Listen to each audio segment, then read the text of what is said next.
Hello दोस्तों, लेकर आई हूँ अनुपमा सीरियल की आज की कहानी मेरे यूट्यूब चैनल बबीता की वाणी पर। तो दोस्तों, अनुपमा ने डिम्पी को मारा चाटा और बोल दिया कि चाहे कोई भी हो, किसी की बदतमीजी आशा भवन में नहीं सही जाएगी। तो देखिए आज की कहानी मेरे साथ। पाखी तोसू से कहती है कि भाई ये बिजली हम पर गिर तो नहीं जाएगी। तोसू कहता है किस्मत ने तो वैसे ही बिजली गिरा रखी है, दोनों को बुरी तरह से मच्छर काट रहे हैं, बुरा हाल है। कहती है कि भाई ऐसे यहाँ पर रात कैसे बिताएंगे हम दोनों। फिर देखता है तो तोसू का पैर जो है गोबर में लग जाता है और फिर दोनों को घिन आती है, छी छी करते हैं और तोसू का पैर निकल नहीं पाता। तो उस चप्पल वहीं पर छोड़ देता है और दूसरी चप्पल भी उसके साथ छोड़ देता है। जी हाँ दोस्तों, किस्मत की मार देखिए, मतलब भगवान ने चप्पल भी पैरों में नहीं छोड़ी दोनों के। तो फिर दोनों कहते हैं कि यहाँ से चलो भाई, फिर कहते हैं कि कहीं और चलते हैं और जाकर रास्ता ढूंढते हैं, कहीं पर तो रात बिताएंगे। तो फिर तोसू कहता है कि देख मेरे पास क्या है। तो पाखी कहती है क्या है आपके पास। कहता है कि मेरे पास कार्ड है पापा का। कहती है कि पापा का कार्ड, तो ये तुम्हें कहाँ से मिला। कहता है कि जब मैं फाइल ढूंढ रहा था बिल्डर की तो फाइल तो मुझे मिली नहीं, लेकिन पापा का एक कार्ड मिल गया और अब उनके पैसों से हम ऐश करेंगे, वो बिल भरते भरते थक जाएंगे। उन्होंने भी हमें धोखा दिया है, तब हम भी उनको धोखा देंगे और उनके पैसों पर हम पहले तो होटल में कैफ़े में जाएंगे, मस्त खाना खाएंगे, फिर होटल में चेक इन करेंगे और आराम से रात बिताएंगे। और फिर पाखी कहती है कि सुबह फिर मैं शॉपिंग भी करूँगी। तो तोसू कहता है कि तेरा जो मन करे वो करना। पाखी खुशी के मारे उछलने लगती, चिल्लाने लगती है। तो कहती है कि भाई कोई अच्छा सा 5 स्टार होटल देखना, क्योंकि छोटे होटल ना गंदे होते हैं, अच्छे नहीं होते हैं और मुझे ना अच्छा नहीं लगता है, उनका फर्नीचर सही नहीं होता है। तो तोसू कहता है कि तू चिंता मत कर, हम ऐसा होटल ढूंढेंगे ना जो कंफर्ट भी होगा और हमें अच्छा भी लगेगा। और पैसे क्या है, पैसे तो पापा के हैं, पैसे जितने फूकेंगे उतना कम है, क्योंकि वो जितना बिल भरेंगे उनको उतना ही पता चलेगा कि वो भी अपनी औलाद को धोखा देकर जाने का उनका नतीजा क्या होता है। तो पाखी जो है बड़ी खुश होती है और कहती है कि भाई तूने इतना अच्छा काम किया, अरे तू इतने अच्छे अच्छे काम कब से करने लगा। तो तोसू कहता है कि हाँ मैं तो हमेशा ही इतने अच्छे काम करता हूँ। और फिर कहता है कि पापा को भी तो पता चलना चाहिए कि हम उसकी इतनी अच्छी औलादें हैं। और दोनों वहाँ से चले जाते हैं। सुबह हो जाती है और अनुपमा गाना चला देती है और गाना चलाकर सभी को उठाती है। इधर बाला, सागर और आशा भवन के दूसरे लोग सभी काम पर लग जाते हैं। अनुपमा बच्चों को उठाती है और बच्चे बड़ी खुशी से उठते हैं, लेकिन डिम्पी और डोली बड़ी परेशान होती हैं। इधर से मीनू भी उठ जाती है और फिर आद्या को जगाती है। तो आद्या अपनी मम्मी से बहुत प्यार करती है उठकर। और फिर इधर से बा और बापूजी आ जाते हैं और देखते हैं कि अनुपमा इतना होने पर भी कितना खुशी से काम में लगी हुई है और बच्चे कितने खुश हैं अनुपमा के साथ। माही अनुपमा को अपनी बड़ी मम्मी मानती है और अनुपमा से आकर बार बार चिपक जाती है। इधर से फिर अनु बा और बापूजी का आशीर्वाद लेती है और फिर कहती है कि आप आइए मेरे साथ। बा और बापूजी को टूथब्रश और पेस्ट देती है और कहती है कि चलिए आप लोग ब्रश कीजिए, फ्रेश हो। इधर बा और बाबूजी आते हैं और सामान को देखते हैं तो बाबूजी दुखी होते हैं और बा रोने लग जाती है। बा कहती है कि देखो क्या हुआ, एक झटके में हम सड़क पर आ गए और देखो हमारे सामान की क्या दुर्गति हो रही है। तो बाबूजी समझाने की कोशिश करते हैं बा को, लेकिन बा रोती है बुरी तरह से। पीछे से अनुपमा आती है और देखती है कि बाबूजी दुखी हैं, बा रो रही है। तो आती है, बा को समझाती है कि बा सब कुछ ठीक हो जाएगा, चिंता मत कीजिए, मैं बाला काका को बोल कर ये सारा सामान अच्छे से रखवा कर ढकवा दूँगी। बा कहती है कि अनुपमा तू तो कर देगी, लेकिन इस घर के बेटे और इस घर के पोते को कोई चिंता ही नहीं है, पता नहीं कहाँ घूम रहे हैं दोनों के दोनों। तो अनुपमा कहती है कि चलिए बा मेरे साथ। बाला और टीटू ब्रश कर रहे हैं लेकिन बहुत खुश हैं, यानी दुखी नहीं हैं। और इधर परेशान है तो डोली और डिम्पी परेशान हैं, दोनों की दोनों। अनुपमा आती है, सबको टूथब्रश और पेस्ट देती है। तो फिर डोली हाथ बढ़ाती है एक बार, तो फिर वापस हाथ खींच लेती है, तो अनुपमा वापस हाथ खींच लेती है। फिर डोली ले लेती है टूथब्रश अनुपमा से। और इधर परेशान है दोनों की लाइन में लगना पड़ रहा है वॉशरूम में। आद्या बच्चों को लेकर आती है नहलाने के लिए, लेकिन देखती है कि सभी लाइन में लगे खड़े हैं। तो फिर बच्चों को कहते हैं कि आओ मेरे साथ और बच्चों को बाहर ले जाती है, सभी देखते रहते हैं। और इधर किंजल जो है खाना तैयार कर लेती है। जी हाँ दोस्तों, चाय और नाश्ता तैयार कर लेती है सभी के लिए। रसोई में साधन थोड़े कम उपलब्ध हैं, लेकिन उसमें भी किंजल जो है बहुत ही अच्छे परांठे बना लेती है। जी हाँ दोस्तों, किंजल किचन का काम संभालती है तो अनुपमा बाहर का काम संभालती है। किंजल चाय बनाकर परांठे तैयार कर लेती है और फिर लेती है पराठों की खुशबू और सोचती है कि वाह मैंने कितने अच्छे परांठे बनाए हैं। इधर आध्या जो है आंगन में पाइप चलाकर बच्चों को नहलाने लग जाती है। जी हाँ दोस्तों, जब जगह नहीं होती है तो इसी तरह पानी का यूज करना अच्छा रहता है और आध्या सारे बच्चों को लेकर बाहर नहलाने लग जाती है। और उधर से डिम्पी और डोली भी देखती हैं तो दुखी हो जाती हैं और इधर से बाकी बाला, अनुज, टीटू, अनुपमा, बाबूजी सारे देखते हैं तो खुश हो जाते हैं कि देखो आध्या कितनी समझदार हो गई है, अगर वहाँ जगह नहीं मिली तो बच्चों को यहाँ पर तैयार करने के लिए ले आई। अनुज कहता है कि देखो मेरी बेटी कितनी सयानी हो गई है। इधर डिम्पी और डोली कहती है ये क्या कर रही है, बच्चों को कहाँ नहला रही है। और अनुज कहता है कि देखो कितना अच्छा काम तो कर रही है, बच्चों को अच्छे से नहला रही, बच्चे इंजॉय भी कर रहे हैं और बच्चे बहुत ही अच्छी तरह से इंजॉय करते हैं, बाल्टी में घुस जाते हैं नहाने के लिए। जी हाँ दोस्तों, बच्चे चारों बड़ा एंजॉय करते हैं आध्या के नहलाने का और आध्या भी कितनी सयानी हो गई है। आशा भवन के सभी लोग नहा धोकर आरती के लिए तैयार हो जाते हैं। जी हाँ दोस्तों, और इंदिरा जी कहती हैं कि बा आप बड़ी हैं, आप आरती कीजिए। तो फिर बा और बापूजी मना करते हैं तो पीछे से अनुज कहता है कि आज के तो बड़े आप ही हैं तो आप ही आरती कीजिए और दोनों आरती करने लग जाते हैं।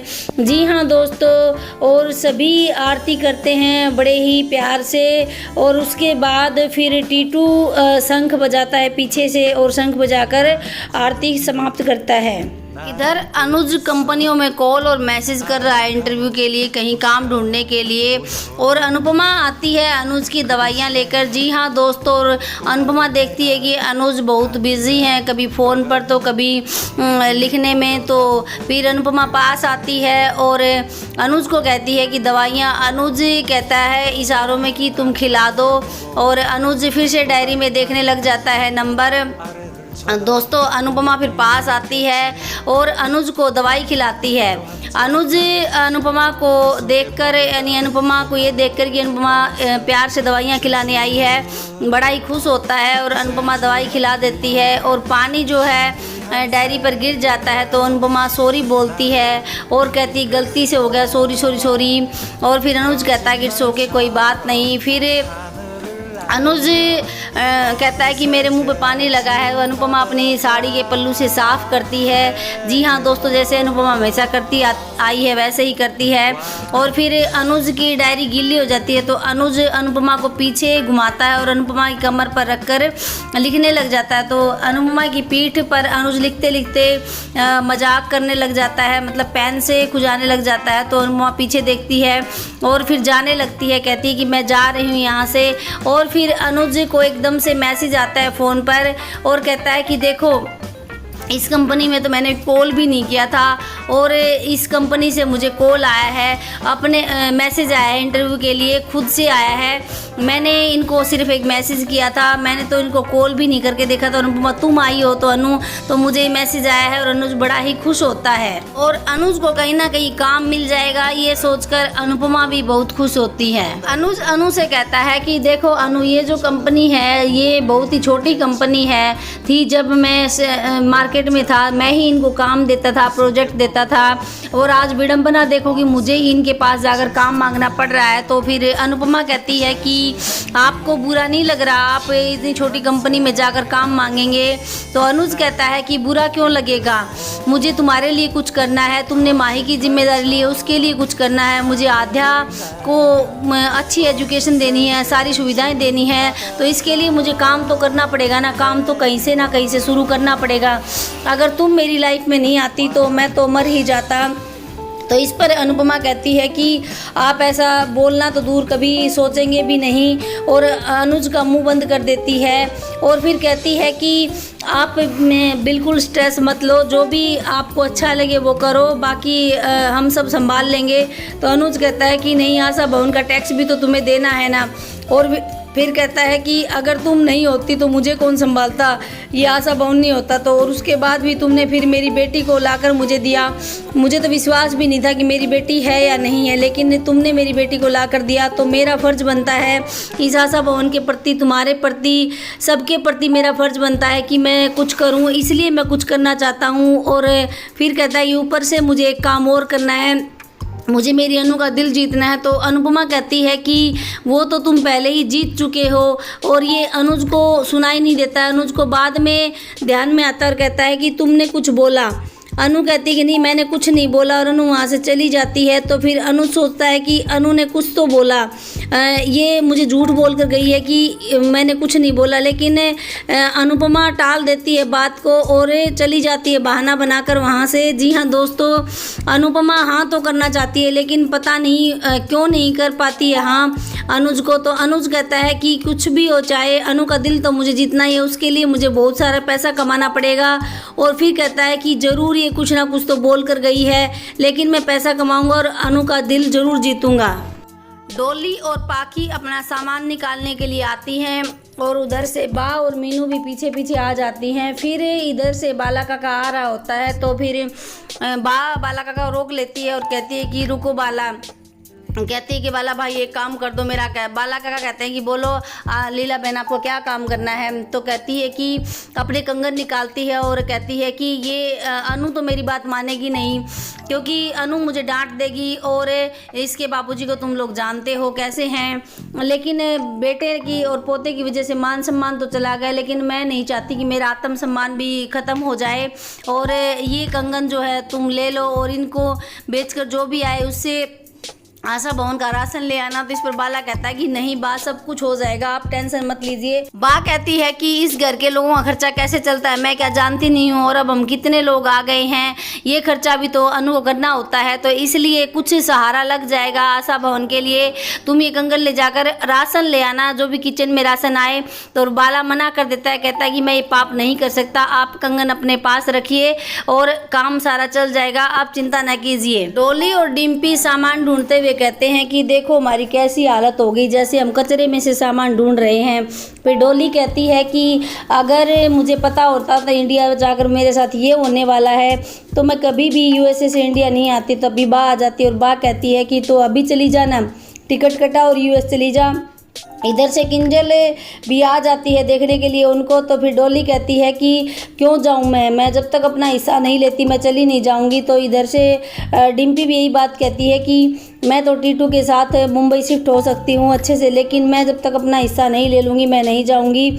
और इधर से पीछे से बा कहती है कि तुम दोनों को हिस्से की पड़ी है, अरे जो है उसको तो ठीक कर लो पहले। और फिर इधर से मीनू भी आ जाती है और किंजल कहती है कि जो है उसको सुधार लो पहले और फिर बाद में बात करना। तो वो कहती है अरे छोटी अनुपमा तू तो चुप ही रह, किंजल को कहती है।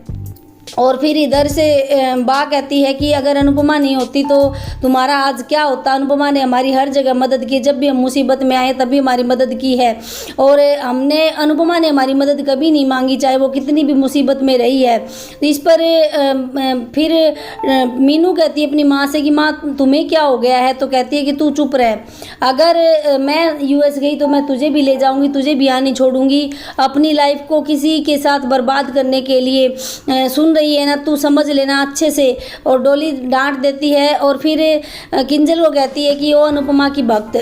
और फिर कहती है किंजल कहती है कि हाँ मैं मम्मी की भक्त हूँ और मुझे बहुत अच्छा लगता है मम्मी की भक्त होना। फिर इधर से बाबी कहती है कि अनु ने क्या कमी की है, अनु ने तो हमेशा हमारी मदद ही की है। मीनू कहती है कि मामी की वजह से तो सब कुछ हुआ है, मामी ने सबका सब कुछ किया और कभी किसी से कोई शिकायत नहीं की। तो इस पर डिम्पी और डॉली कहती हैं कि ओ तीनों देवियों अनुपमा की भक्तों यहाँ से प्लीज़ चली जाओ, हमें अपना काम करने दो। फिर डिम्पी कहती है कि क्या कर दिया मम्मी ने हमेशा काम बिगाड़ा है और अब हमारे मुंह से कुछ और मत सुनो, आप यहाँ से चली जाओ। डॉली भी कहती है कि भाभी ने जो किया हमने देखा है, इसलिए तुम लोग यहाँ से चले जाओ, और वो वहाँ से चले जाते हैं। फिर डॉली और डिम्पी बैठ जाती है सोफे के ऊपर और सोचती हैं कि क्या दिन देखने पड़े। उधर पाखी और तोसू होटल में ऐश कर रहे होंगे, काश हमें भी उनके साथ चले जाना चाहिए था। तोसू और पाखी मज़े से डांस करते हैं, कहते हैं चलो भाई ये ये हेवन है हमारे लिए और वो हेल था। इस खुशी में हम दोनों डांस करते हैं और दोनों खूब मस्ती में डांस करते हैं। इधर अन्ना जो है एक पंखा लेकर आता है और कहता है कि पुराना ले आया और खुद ही ठीक कर लूँगा। फिर बाबूजी कहते हैं कि सही किया, ये पंखे की ज़रूरत भी थी। सभी लोग काम पर लगे हुए हैं और बाहर से आती है डिम्पी और डोली और फिर बा कहती है कि आओ दोनों प्याज काटो बैठ के।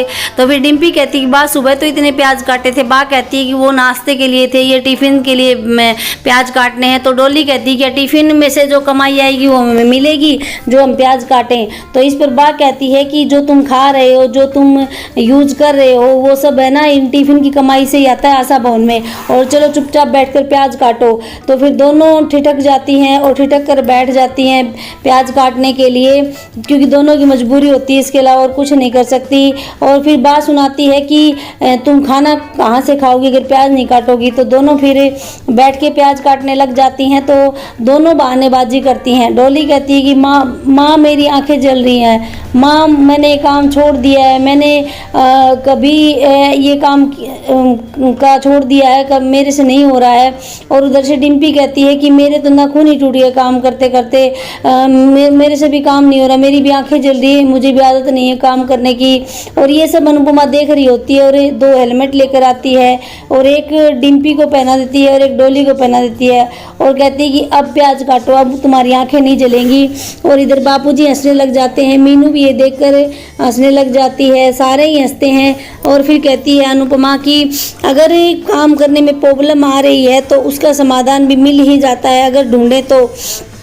और इधर बा कहती है कि अगर काम नहीं करना होता तो उसके इंसान के पास 1000 बहाने होते हैं। और ये देखकर मीनू बड़ी खुश होती है और बाला काका और टीटू भी देखते हैं और खुश हो जाते हैं कि दोनों के लिए क्या कर रखा है। बा कहती है कि चुपचाप प्याज काटो, जल्दी से जल्दी खाना बनाकर टिफ़िन पैक करके भेजने हैं और ये बहानेबाजी छोड़ दो। अनुज अनुपमा के ऊपर अपनी घड़ी से लाइट मारता है और अनुपमा चौंक जाती है कि ये लाइट कहाँ से आ रही है। अनुपमा की आंखों में लाइट लगती है और तभी आ जाते हैं बच्चे, कहते हैं कि नानी नानी हमारा सारा काम हो गया, मम्मी हमारा सारा काम हो गया, हमने खूब बहुत पढ़ लिया, अब हम खेल लें। तो कहती कि हाँ बच्चों जाओ तुम लोग आंगन में खेलो, ध्यान से खेलना, कोई गड़बड़ नहीं होनी चाहिए। बच्चे कहते कि हाँ ठीक है हम ध्यान से खेलेंगे। और आद्या को कहती तू इनका ध्यान रखना और जा इनके साथ।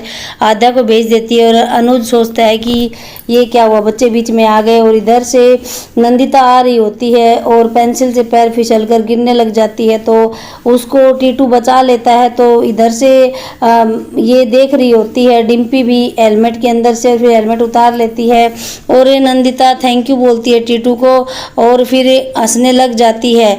और टीटू भी नंदिता को कहता है कि आर यू ओके, तो कहती कि मैं बिल्कुल ठीक हूँ। ये सब बर्दाश्त नहीं हो रहा डिम्पी से और नंदिता हंसकर धन्यवाद करती है। इधर से अनुज अनुपमा भी कहते हैं कि सही हुआ बच गई, लेकिन डिम्पी उठती है और जाती है और नंदिता को एक चांटा जड़ देती है। जैसे ही डिम्पी नंदिता को चाटा मारती है तो सारे चौंक जाते हैं, इधर से अनुज भी, इधर से अनुपमा भी और इधर से बापूजी सभी चौंक जाते हैं। टीटू भी चौंक जाता है कि ये डिम्पी ने एकदम से आकर क्या किया। फिर अनु आती है डिम्पी के पास और कहती कि तेरा दिमाग खराब है, तेरे दिमाग में क्या चल रहा है घटिया बातें। अरे मेरा ना तो टीटू ऐसा है और ना ही मेरी नंदिता ऐसी है, मुझे दोनों पर पूरा विश्वास है। तो इस पर डिम्पी कहती है कि क्या विश्वास है, यहाँ पर तो प्रेम कहानी चलती रहती है, कभी आपकी और अनुज की और कभी बा और बापूजी की, और ऐसे में इनका मन नहीं भटकेगा तो क्या होगा। इस तरह की औरतों को मैं अच्छी तरह से जानती हूँ। मेरा हस्बैंड अच्छा रिच है, पैसे कमाता है और फिर ऊपर से इन्फ्लुएंसर है और ऊपर से बीवी से बिगड़ी हुई है, तो इससे अच्छा मौका इसके लिए और कहाँ होगा। और कहती है कि इस तरह के औरतों को मैं जानती हूँ, क्या पता अपने पति के साथ को भी इस तरह इसीलिए छोड़ के आई हो, इसका गैर मर्द से संबंध हो। और ये बात सुनते ही अनुपमा डिम्पी का मुंह घुमाती है और एक चाटा डिम्पी के मुंह पर जड़ देती है। जी हाँ दोस्तों, अनु मारती है डिम्पी को इतना बुरी तरह से चाटा मारती है कि डिम्पी के जो है कान है वो सुन्न पड़ जाते हैं। और फिर अनु कहती है कि अपने कान खोल कर सुन, ये दोनों बिल्कुल भी गलत नहीं है, तू यहाँ पर गलत है। लेकिन डिम्पी किसकी सुनने वाली है, किसकी मानने वाली है। डिम्पी तो बोलती ही चली जाती है, कहती है कि यहाँ पर तो सभी के सभी लव स्टोरी में पड़े हुए हैं। और नंदिता से कहती है कि आइंदा अगर मेरे पति के आसपास दिखी तो मैं तुझे छोड़ूंगी नहीं, मैं तुझे ऐसा ठीक बनाऊंगी कि तू याद रखेगी। और अनुपमा कहती है कि कान खोल कर सुन ले, अगर यहाँ पर रहना है तो किसी के ऊपर कोई इल्ज़ाम लगाने की ज़रूरत नहीं है। औरत अगर अकेली है तो इसका ये मतलब नहीं है कि वो गलत ही है। और अगर तू कल को अकेली थी, तू क्या गलत थी? तू खुद ही बता, तू भी तो अकेली थी, तुझे हमने अपनाया था। इस तरह से डिम्पी को अनुपमा बुरी तरह से सुनाती है। कहती है कि अरे ये टीटू तेरी कितनी बर्दाश्त करता है, तुझे कितना झेलता है, तुझे ये पता भी है, तू पहले तो ऐसी नहीं थी, तू अब ऐसी क्यों हो गई? और डिम्पी कोई जवाब नहीं देती है। लेकिन डिम्पी बाद में कहती है कि ये अनुपमा महान, जो जिसको आप लोग देवी मानते हो, इस देवी ने पीछे भी सारा नाश किया और ये देवी आगे भी नाश करेगी। लेकिन सारे देखते हैं कि कैसे पनाह भी अनुपमा के पास ही ले रखी और सुना भी अनुपमा को ही रही है, लेकिन कोई कुछ नहीं बोलता। और डिम्पी कहती है कि यहाँ पर सबको प्यार करने से, लव स्टोरी चलाने से फुर्सत होगी तभी तो आगे काम बढ़ेगा ना। और ये आपने चलाया हुआ आशा भवन, ये लव स्टोरी का अड्डा चलाया हुआ, इस तरह से मतलब अनुपमा को पता नहीं क्या क्या डिम्पी सुना देती है और क्या क्या सुना देती है तपीस और नंदिता को। और इधर से तपीस से रोकने की कोशिश करता है डिम्पी को, लेकिन डिम्पी किसी की नहीं सुनती है। अनुपमा डिम्पी की बातें सुनकर कहती है कि तेरा तो एक थप्पड़ साल में खाए बिना खाना हजम नहीं होता। और पहले तो मैं समझाती थी, जिरह करती थी, लेकिन अब ना समझाऊंगी ना जिरह करूंगी। अभी के अभी मेरे आशा भवन को खाली कर दो, अभी के अभी यहाँ से निकल ले, मैं तुझे बता दे रही हूँ। और वार्निंग दे देती है डिम्पी को। इधर तोसू और पाखी होटल में रेस्ट कर रहे होते हैं। कहते हैं कि आज तो डांस कर करके थक गए हैं। पाखी कहती है कि भाई थोड़ा सा ना लेट जाते हैं। फिर कहता है कि थोड़ा सा नैप ले लेते हैं। और फिर दोनों ही लेट जाते हैं और बातें करते हैं। बातें करते करते पाखी को नींद आने लगती है। कहती है कि थोड़ी देर सो लेते हैं, फिर उठकर शॉपिंग करने के लिए चलेंगे। कहते हैं यहाँ पर स्पा भी है, तो कहती मैं तो स्पा करवाऊँगी। फिर कहता है कि मैं भी करवाऊँगा। और जैसे ही लेटते हैं सोने के लिए, इतनी देर में दरवाजे पर नॉक होती है। तो कहता है कि कौन आ गया नींद खराब करने के लिए? कहता है कि हाँ जी बोलिए। कहते हैं कि आपने पेमेंट नहीं की अभी तक, पेमेंट कीजिए। हमारे होटल का रूल है कि एडवांस पेमेंट लेते हैं हम। तो इस पर भड़क जाता तो उसको कहता है कि अगर पेमेंट एडवांस चाहिए तो सर्विस भी तो अच्छी देनी चाहिए। कहता है कि यहाँ पर ना फर्नीचर अच्छा है, ना गद्दे अच्छे हैं और ना ही आप लोगों का खाना अच्छा है। फिर पाखी पीछे से भागी आती है। कहती है कि इतना चीप खाना है कि हमें तो खाया ही नहीं गया हमसे तो, और हमने तो सारा डस्टबिन में डाल दिया। तो इस पर तोसू कहता है कि अगर तुम्हें पेमेंट एडवांस चाहिए तो अच्छी सर्विस, अच्छा खाना दीजिए ना। पाखी भी भड़क जाती है उन दोनों के ऊपर। दोनों बहन भाइयों की फितरत ही ऐसी है, जिसका खाते हैं उसी से गुर्राते हैं। होटल वाला कहता है कि आप जाकर ना डैशबोर्ड पे सारी शिकायतें लिख दीजिए, लेकिन पेमेंट कर दीजिए। तो इस पर पाखी कहती है कि भाई इनको कार्ड दे दीजिए ना। तोसू कहता है कि रुकिए लेकर आता हूँ पेमेंट। और अलमीरा से जाकर तोसू कार्ड लेकर आता है और उनको कार्ड दे देता है। कहता है कि इससे हमारी पेमेंट कर लीजिए, जितना आपका बिल बनता है उतना कलेक्ट कर लीजिए। नंदिता रोते हुए अनु के पास आती है और कहती है कि अनुड़ी, क्या अकेली जो औरतें रहती हैं वो सारी गलत होती हैं? और फिर कहती है कि मेरे और तपीस के बीच में ऐसा कुछ भी नहीं है, मैं तपीस के बारे में कुछ भी नहीं सोचती हूँ, मैं कसम खाकर कहती हूँ अनुड़ी। तो फिर इस पर अनु कहती है कि मुझे तुझ पर पूरा विश्वास है। फिर नंदिता कहती है कि क्या अकेली रहती औरतें सारी गलत होती है? जो भी औरत अकेली रहती है उस पर यही इल्ज़ाम लगाया जाता है कि तू गलत है, तू इसके बारे में गलत सोचती है, तू इसके साथ गलत करती है।